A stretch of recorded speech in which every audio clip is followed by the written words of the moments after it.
Wow, I just got back from seeing Baz Luhrmann's Elvis, and what can I say? This is one of his best films, and this is one of the best films of 2022.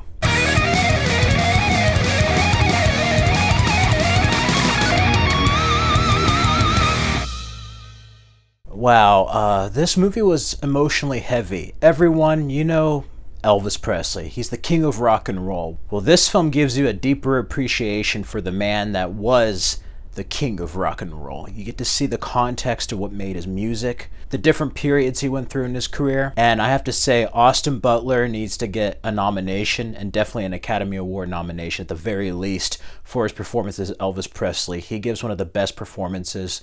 Before this movie, my favorite Elvis biopics were the CBS film with Jonathan Rhys Meyers and, of course, a TV movie with Kurt Russell directed by John Carpenter. This might end up being the best one. Austin Butler gives the performance of a lifetime. He completely transforms into Elvis. It doesn't feel like an impersonator. It feels like the Elvis. Of course, Baz Luhrmann has a very unique visual style and use of music and sound design and transitions. And if you've seen Moulin Rouge or The Great Gatsby, you're definitely going to be familiar with his style. But this is one movie that I think is among his best, along with Australia, which I think is an underrated film.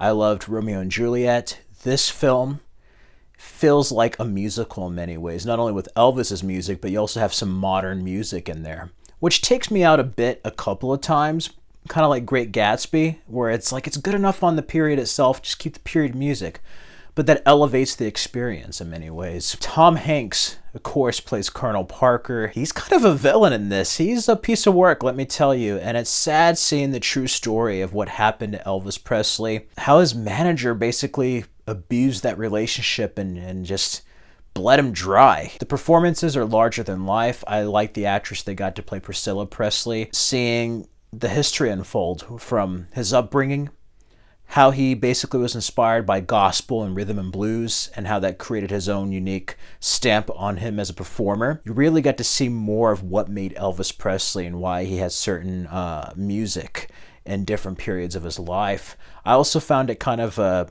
insane that both Austin Butler and Elvis lost their mother at 23. It just feels like Austin Butler was destined to play this role. And what can I say? This has a lot of actors in it. You may recognize some familiar faces in both large and small roles, but I love the way this is done as a biopic. It's probably one of my favorite musical biopics, along with Ray with Jamie Foxx. I mean, this goes over Elvis's entire life. There are some moments that they kind of rush over a bit, and Baz Luhrmann did say that there is a 4-hour version. I wouldn't mind seeing it, whether it be on Blu-ray or an HBO Max exclusive. But this movie is an emotional, heartfelt movie. It has all his music. You get to see his upbringing, him being inspired by Captain Marvel Jr., basically Shazam. That's kind of cool because when you look at Elvis's wardrobe, he is kind of like that. You get to see the controversy of how he moved in the hips and stuff, and women just go crazy over the way he moves. And it's funny. It really is funny. You look at the old footage, Ed Sullivan Show and different stuff like that, and it's just like, wow, I guess it was a big controversy. Seems like nothing now in our age, but it really was something, and I love how Baz Luhrmann explores that and how he presents that onto the screen. You really get to feel what made Elvis the king of rock and roll. You know, you get to feel his talent and power. I mean, if you're an Elvis fan, this is a no-brainer, but even if you're not an Elvis fan, I think this will give you a deeper appreciation for the man that was called the king of rock and roll. It really would. You have Suspicious Minds there, Jailhouse Rock, Hound Dog. I love his version of Unchained Melody. That is a song that gets to me. Even the Righteous Brothers version from Ghost just almost makes me cry, and his version is just moving, especially at the point it is in the movie. You'll know it when you hear it, like everything just clicks together.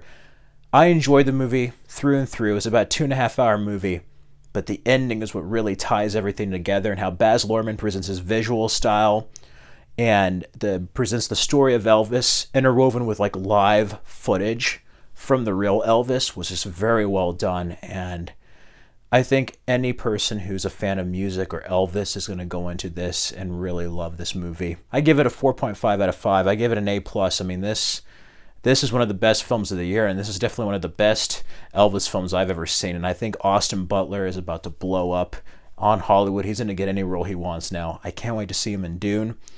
I saw him a bit on Glee and other stuff like Hannah Montana. My niece used to watch all the Disney stuff, so I was familiar, but he also played Tex. And Once Upon a Time in Hollywood, this actor is like a chameleon. He just transforms and looks different with each role. And yeah, I'm still just trying to get over this movie. It was a lot to take in, and it's just very emotional of like what could have been, and then seeing. It's just emotional seeing not only what happened, because we've always seen a biopic of Elvis and his career, but we've never seen like what happened with his manager and all that, how he got addicted to certain substances, how he was basically used by people, and the trauma he had. It's just haunting because going into the film the trajectory it's heading towards, but you still don't want it to go to that ending, and it's going to go to that ending, and it's just the journey going there is just heartbreaking. But it also gives you a deeper appreciation and understanding of why Elvis is such a big deal and why he's still great and remembered after all these decades. So I'd highly recommend checking out Elvis. Those are my brief thoughts. Overall, it's been a better year for films in 2022 between this, Top Gun Maverick, The Batman, Northman, Ambulance. So let me know, have you seen Elvis? Let me know your thoughts down below. Let me know your favorite Elvis Presley song. I wouldn't mind listening to some music and maybe seeing Priscilla Presley in the Naked Gun films with Leslie Nielsen. But overall, I like the references they had to other artists like B.B. King and Fats Domino, Little Richard, different gospel singers, leaving a hint with like Jackson 5, which I found interesting considering his daughter, Lisa Marie Presley, was with Michael Jackson for some time, so that was interesting. Let me know down in the comments below. In the meantime, you can subscribe for more videos and check out these videos for more content. I felt like this was a film that was greatly needed, and it's crazy with like the certain civil rights stuff that went on back in the late 60s, early 70s, and seeing stuff that happens in our world. There's a lot of parallels, and I just feel like between this and Top Gun, these are films that we definitely need right now. So I recommend if you're an Elvis fan, if you're not, go ahead and check it out. Stay safe and healthy, everyone. Until next time.